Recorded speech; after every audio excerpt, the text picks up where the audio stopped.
Hola chicos, hoy vamos a ver un ejercicio típico de plano inclinado. Ya es un ejercicio más avanzado, por lo que me centraré en explicar bien cómo abordar este tipo de problemas. Te recomiendo que eches un ojo a los vídeos previos de dinámica en los que vamos viendo poco a poco cómo trabajar ejercicios de dinámica básica. El ejercicio nos pide que calculemos la aceleración que adquirirá el bloque una vez lo soltemos.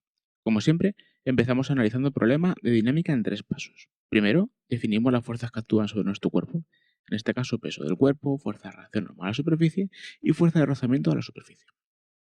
Segundo paso, colocamos los ejes de coordenadas de manera que definimos que es horizontal y vertical. Recuerda que siempre insistimos en que coloquemos los ejes de manera que nos sea más cómodo trabajar, y en este es un caso interesante. Como puedes ver, he colocado los ejes definiendo como horizontal la superficie inclinada del plano, y por lo tanto vertical será toda fuerza perpendicular a la superficie. ¿Qué ventajas sacamos de esto? Pues muy sencillo. Solo tendremos que descomponer el peso, pues el resto de fuerzas que actúan sobre nuestro cuerpo son horizontales y verticales según estos ejes. El tercer paso no lo olvidamos, pues si nuestro plano inclinado estuviera dentro de un sistema de fuerzas, estudiaremos cada cuerpo por separado en caso de que los hubiera.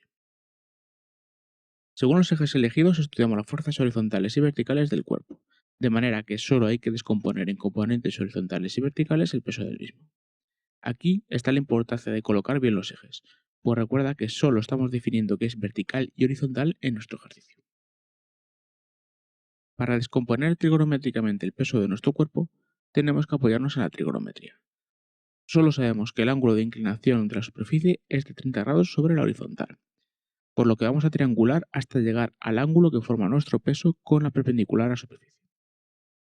Como podemos ver, el peso del cuerpo es siempre vertical y forma un triángulo rectángulo con la horizontal a la superficie. Sabemos que los ángulos de un triángulo suman 180 grados. Luego, si tenemos un triángulo rectángulo, sabemos que uno de los ángulos es de 90 grados y la suma de los otros dos ángulos tiene que ser 90. Por lo que si el ángulo que forma con la horizontal es de 30, el que queda tendrá que ser de 60. Ahora, si nos fijamos en la recta perpendicular a la superficie que nos sirve como referencia, podemos decir que forma un ángulo de 90 grados con la superficie. Y como sabemos que el peso forma 60 grados con la superficie, el ángulo que forma el peso con la recta discontinua y perpendicular a la superficie será la diferencia con 90, es decir, 30.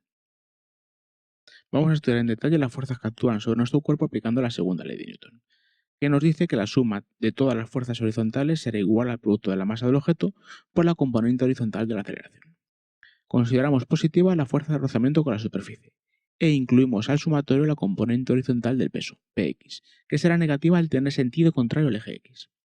Continuamos con las fuerzas verticales, donde consideramos positiva la fuerza de reacción normal a la superficie y negativa la componente vertical del peso del cuerpo, Pi. El sumatorio de las fuerzas verticales será igual al producto de la masa del objeto por la componente vertical de la aceleración.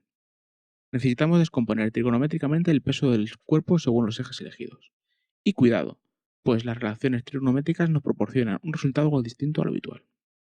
Nos centramos en el triángulo rectángulo que forma nuestro vector peso y las componentes del mismo según nuestros ejes. Sabemos que el coseno de un ángulo es la relación de proporcionalidad entre el lado contiguo a ese ángulo y la hipotenusa del triángulo rectángulo que podemos formar con la apertura de dicho ángulo. Luego, el valor de la relación trigonométrica coseno de 30 será igual al valor de la componente vertical de nuestra fuerza, Pi, entre el valor de la magnitud de la fuerza. El seno es la relación de proporcionalidad existente entre el lado opuesto del ángulo del triángulo rectángulo y la hipotenusa.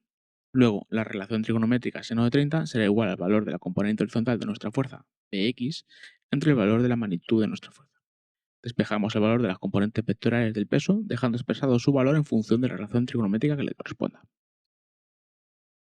Vamos a la segunda ley de Newton.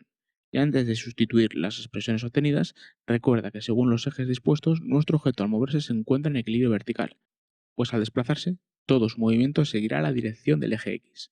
El bloque verde no saldrá volando ni se hincará en la superficie. De esta manera, podemos decir que la variación de velocidad según el eje Y será 0, y la componente vertical de la aceleración será también 0. Ahora sí que podemos igualar el sumatorio de fuerzas verticales a 0, argumentando en este caso que la fuerza de reacción de la superficie será igual a la componente ni del peso del cuerpo. Sustituimos las expresiones algebraicas obtenidas al descomponer el peso. Además, recuerda que el peso es igual al producto de la masa del objeto por la aceleración de la gravedad y que la fuerza de rozamiento será un porcentaje de la fuerza de reacción normal a la superficie definido por el coeficiente de rozamiento μ, característico de cada material. Volviendo a las fuerzas horizontales, podemos decir que la fuerza de rozamiento es igual al producto del coeficiente de rozamiento por la normal, definiendo un sistema de ecuaciones sencillo que me proporcionará una ecuación que definirá todas las fuerzas que actúan sobre nuestro cuerpo. Ya podemos sustituir los datos que conocemos en la ecuación con cuidado de utilizar las unidades correctas. De esta forma, nos queda una ecuación de primer grado con la aceleración que adquirirá nuestro bloque como única incógnita.